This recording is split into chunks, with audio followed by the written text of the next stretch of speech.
เคตรงนี้ชิ้นเดียวดีนี่เราดีเกมบ็อกซ์ PS4 กูที่มา power printer เลยแต่ผมแม่ TV screen ฮะนี่รู้มั้ย no signal เนาะเล่นตามมองเลยสิมีโลกยาวนะไม่เดียวจะน้อยมียาวกูเนาะแต่พอเห็นรู้มั้ย no signal ปิดเนี่ยเนาะ screen มันห้องนี่เลย TV screen ห้องนี่เลยสิว่า power อะที่มา on นี่เลยแต่ผมแม่บัตรพิโลยาอะไรสิเราก็จะเนาะเปรียบเทียบไหมเนาะโอเคเราส่วนเนาะ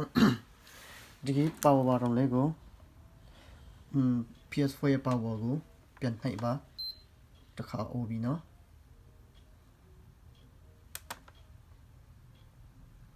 โอเคဒုတိယခုတ်ထိ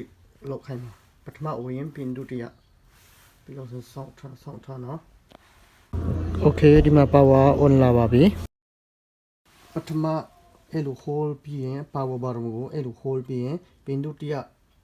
မလွတ်မဲနဲ့ဒီတိုင်းပြန်ခိုးလိုက်ပြီးလို့ဆိုရင် power ပို့လာပါပြီเนาะโอเคဒီမှာချင်းပို့လာပါပြီเนาะโอเคဒီချိန်မှာ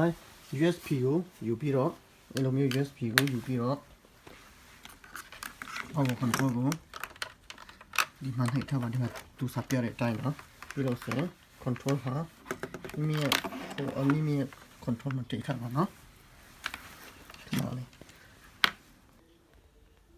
โอเคဒီမှာပို့လာပါပြီ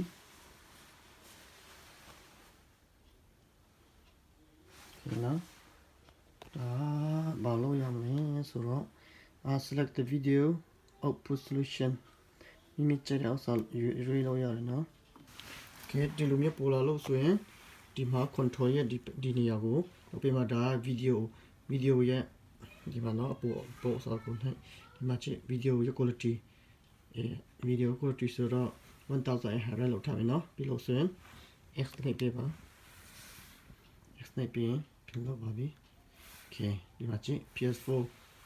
အတိပြင်လာပါပြီနော်အတိမဟုတ်ဘူးဒါဟောင်းဖြစ်ပါတယ်ဒါပေမဲ့ပြတ်သွားလို့မလို့လောက်ရမလဲ PS4 black screen ဖြစ်ရင်အမေရောင် black screen ဖြစ်ရင်အခုနကျွန်တော်လောက်တဲ့ပုံစံလောက်ပေးပါပြီးလို့ဆိုရင်ပြင်ကောင်းတော့မှာပါနော်โอเคဒါဆိုရင်တော့ဒီလောက်ပါပဲအားလုံးကျေးဇူးတင်ပါတယ်